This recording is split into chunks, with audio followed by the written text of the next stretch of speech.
There are countless of small habits and overall plans that will set you apart from most of Apex's player base, and if applied over a long enough period of time, will guarantee to put you in the top 1% of the Apex Legends player base.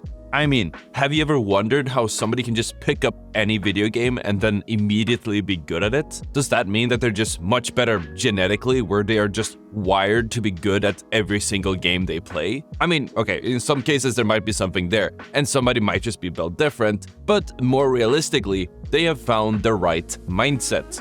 So let's go over a theoretical skill that I genuinely believe that anyone should add to their mindset. Even if you already are somehow good or decent at the games that you play, adopting this line of thinking will make you even better every single round that you play, which will compound and in turn, who knows, maybe even turn you into one of the best players of all time. Because what's so good about this mindset is that the worse you are at the game, the more efficient it will be, and the closer you get to the top, honestly, the less benefit you get from it, because it relies on you getting dumpstered to work. In short, whenever you die, or you lose, or you just don't do as well as you wanted, channel that frustration of the loss into something productive. Ask yourself, and try to be as honest as you can, what actually went wrong. And if you lost, died, or whatever due to external circumstances such as your teammates being bad, poor luck, or your enemies straight up cheating, there's still usually some type of lesson you can learn.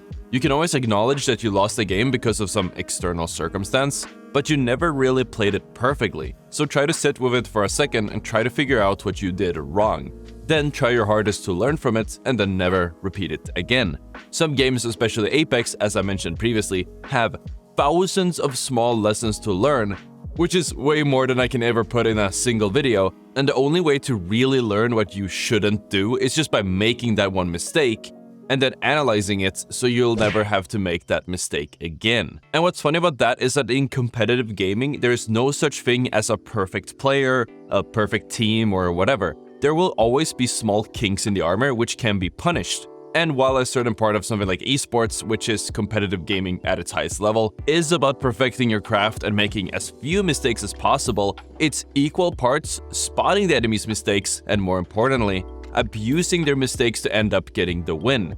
At the very top levels, it's not necessarily about playing perfectly, it's rather about making the least mistakes. And adopting this mindset, even if you're in the lower elos, will propel you so far ahead of the rest of the player base that in due time, you might be up there with the greats. Which of course ties in with how a massive part of your skill in Apex actually correlates with your game knowledge, either through knowing zones, angles, specific damage numbers, or specific ways that you can use your kit to get even the smallest advantages.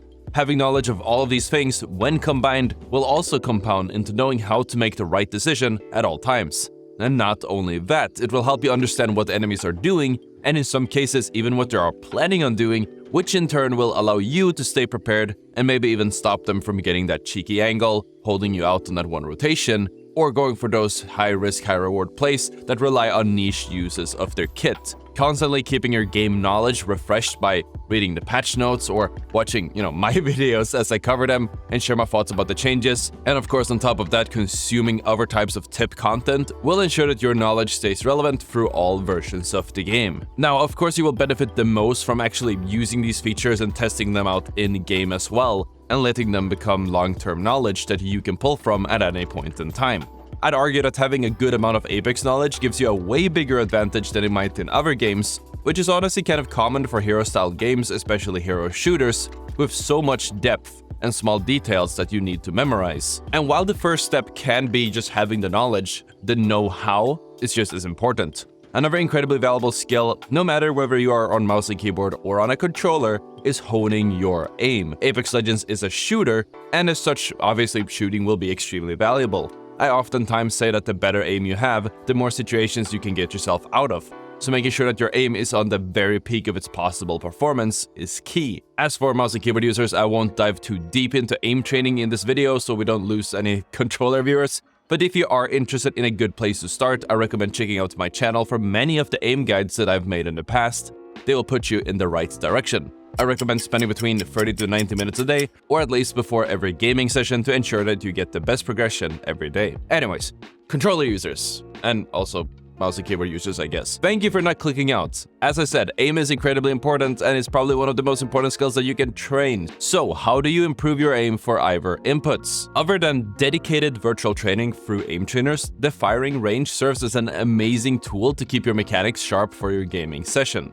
Even before the new rework we saw with Season 17. Because no matter whether you play mouse and keyboard or controller, the thing that might matter more than your actual skill will be your recoil control.